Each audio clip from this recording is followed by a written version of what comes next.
Welcome to day 2 of the Boss Up Your Organizational Skills series. Today we are talking about how to organize your cash flow systems in your business. So, if this is your first time here, welcome. This is the Boss Up series where I do one series based on a theme like once a quarter, and this quarter's theme is bossing up your organizational skills. Now, last week we talked about how to boss up your not how to boss up. Why your organizational skills are blocking your brilliance. This week we're talking about how to organize your cash flow systems. So before we get into it, if you're new here, my name is Lavelle. I am a virtual assistant, project manager, and online OBM. And those are the services that I offer clients in my business. So when I'm talking to you about, these different systems and business processes, I'm talking to you from my own personal experience and then from the experience that I have with working with online clients. Now, when we talk about cash flow, I want to clear this up before the accountants and those finance gurus come for me. In this instance, when I'm talking about cash flow, I'm talking about money that's coming in and money that's going out. I'm not talking about like the fancy cash flow reports, because I know there are like multiple kinds of cash flow reports. I'm not talking about all that jive. All I'm talking about is when money is coming in and money is going out. So that's the type of organization that I'm talking about, what I want you to have for your business. Now, why do you need to organize your cash flow systems and tools? The easiest answer, right, is you need to know what kind of revenue you have for your business. If you don't know the revenue that you have in your business, like, is it really a business, right? And one of the other things is it makes it, especially now being that it's we're in March. I'm looking at the calendar. We're in March. April is right around the corner. You know what time it is, right? Tax time. When you have organized cash flow systems, it's a lot easier to manage your taxes, because all you have to do is download the reports if you have the right apps and tools in your business. Now, the other thing that I wanted to mention, I was on CFO Selections.com today, and their line, which I love today, was, and that's what I'm looking at if you see me looking this way, cash flow is the lifeblood of organizational success. Right? That's one of the things that they have on the main page on their website, which is CFOSelections.com. Cash flow is the lifeblood of organizational systems or organizational success. So, and that's part of one of the reasons why I chose cash flow as one of the systems that I was going to talk about for this Boss Up series, because is it really a business, right, if you don't have money coming in? Is it really a business if you don't have money coming in? And is it really a business if you're not paying attention to what that money is that you have coming in and what money is going out? So today we're going to talk about how to organize your money and cash flow system. And there are 4 things that I wanted to share with you on how you can do that. One of the first things is to think about the apps and tools that you need to run your business. Think about the apps and tools that you need to run your business. Now, some of you probably have already been running your business and you're like, I have all the apps and tools that I need. But here's why I say I need you to think about the apps and tools that you need, right? Because some of you are sending out invoices.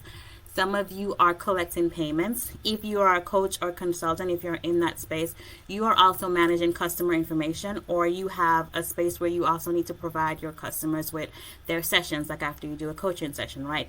You need to provide that information with your customer. Now you might be like, well, that's not really anything to do with cash flow, but I tell you why you need to pay attention to that. There are so many systems and tools out here that integrate that stuff in their system where you don't have to go out there and buy like 3. I just mentioned 3 things that you need to do in your business, right?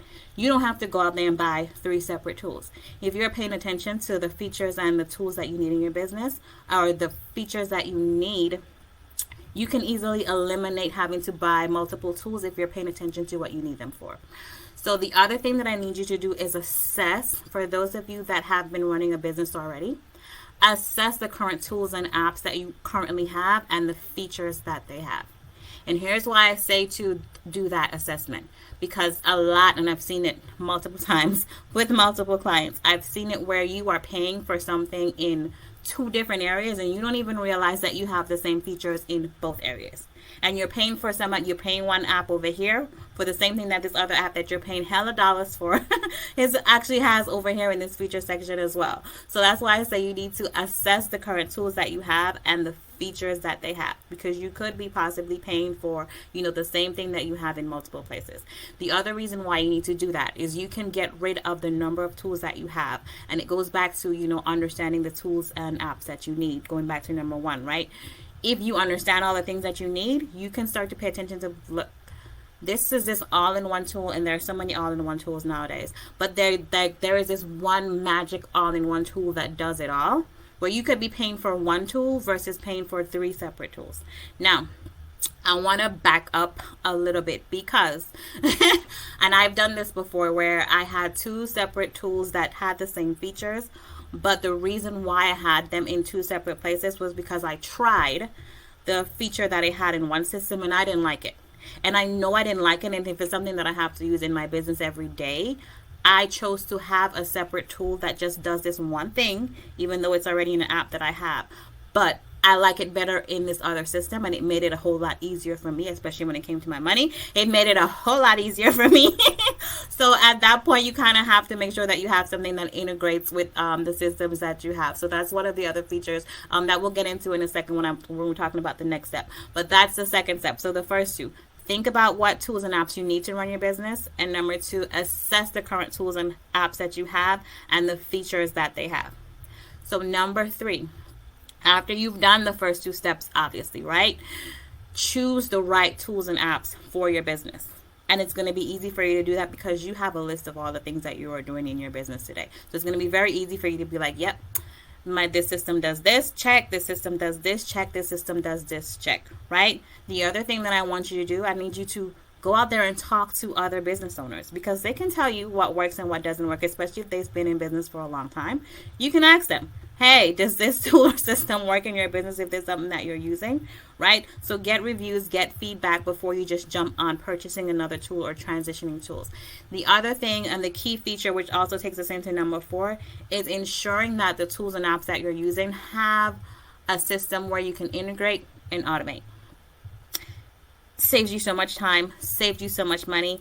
And if they don't have a tool where they can they integrate or automate with the tools that you already have, see if it at least connects to something like Zapier, or what's the other one?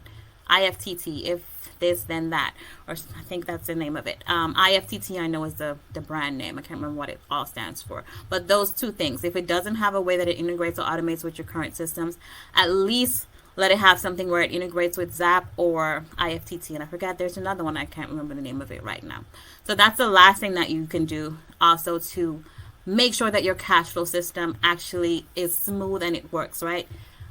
After you've chosen all the right apps for your business, the next thing that you need to do is, if they're not already integrated, make sure that you integrate the systems where you can, because it's going to make it a lot easier when your systems are talking to each other, right? And here's another reason why I say this, and I've seen this again in multiple businesses. When you have, and especially in, I want to say especially in coaching business, because I've seen this recently in multiple businesses. That's all I'm going to say, right? But if you have a business where somebody is paying for a service that you have, and they may be paying like on a subscription where they're paying monthly, what happens when somebody stops paying? A lot of people aren't paying attention to that. When somebody stops paying, there are things that are supposed to happen, right? They're supposed to no longer have access to whatever that thing is in your business, right? They may have to be removed from certain things because paying that payment gave them access to different things. And when, 1, you're not paying attention to your cash flow system, 2, you're not paying attention to when somebody stops paying, right? You can be giving somebody something for free that they should have been paying for all these months because you didn't have the systems talking to each other that said, hey, when X person stops paying, they no longer have access to this, right? But especially if you're using multiple systems, if the systems aren't talking to each other, guess what? Nothing's going to happen, right? They're going to stop paying, but they're still going to have access to the thing that they're not supposed to have access to. So that's another big reason. And I'm saying this because I've seen it multiple times. There's like no specific client that I am even talking about. Like, I have seen this happen in multiple businesses, right? One of the tech VAs and another client that I'm working with, they were the ones that found it in another business. For the ones that I don't have my hands like as deep into the let me close that, as deep into the mix as the tech VA, where I'm just like more of a PM.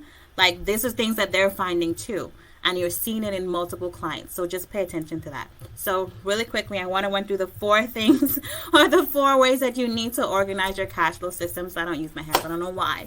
My hands are all over the place. But 1 is to think about the apps and tools that you need in your business. 2, assess the current apps and tools that you need and their features. 3, choose the right apps and tools based on that list that you've created. And then 4, integrate and automate, because that is going to make your life so much easier. It goes back to, why you need it. Taxes, right? Tax time is a lot easier to manage, knowing your revenue and what's coming in and what's coming out. And I want to give another example of that so that people are very mindful of their money, right? In November, for me, is a heavy cash out month, because I think that was about the time when I decided that I was going to do this business. So in November, I had paid for my website. I paid for the hosting in that month. I paid for my, my P.O. box in that same month. And there's something else that comes out in November. So I know in November, guess what? There's a lot of money that's going to be coming out of my business in November. So if I need to make a purchase in my business, say, for example, if I need a new laptop, I'm not going to purchase the laptop in November, because I already know that's a heavy month where a lot of cash flow is going out, right? So I'm not going to make a big purchase in that month, because I know I need to ensure that there's cash there for anything else that it needs. So that's another reason why you need to pay attention to your revenue in your business, right? That's why you need to start organizing your cash flow system, because if you're not doing it now, I'm going to tell you, you're not probably going to be in business for a very long time if you're not paying attention to something like that. So this is just day 2 of the Boss Up Your Organizational Skills series. Today we're just talking about organizing your cash flow systems. Those 4 tips are major as far as learning how to organize your cash flow systems. Next week, we're talking about how to manage your project management or your time management system. And I say you definitely need to come watch that next week, because even if you don't have projects or you're launching anything or you're doing anything new in your business, sometimes the project that you need to manage is you. So that's another reason why I say don't skip it, because you're like, I don't have any projects. There's nothing that I need to manage. Yeah, sometimes the project that you need to manage in your business is you. And I'm going to give a lot of tips next week on how you can manage your time in addition to any projects that you have in your business. All right, and the last Monday, we are talking about social media, how to manage your social media systems. So this is what we're doing for this month of the Boss Up Your Organizational Skills series. So I hope it was helpful for you today. I hope I wasn't talking too fast, because I feel like I am. I feel like I'm talking very fast and with my hands today. So I hope this has been very helpful for you. I hope you come back next Monday and the rest of the Mondays in March for this Boss Up series. And we have to do it one time for the bosses. Boss up and change your business.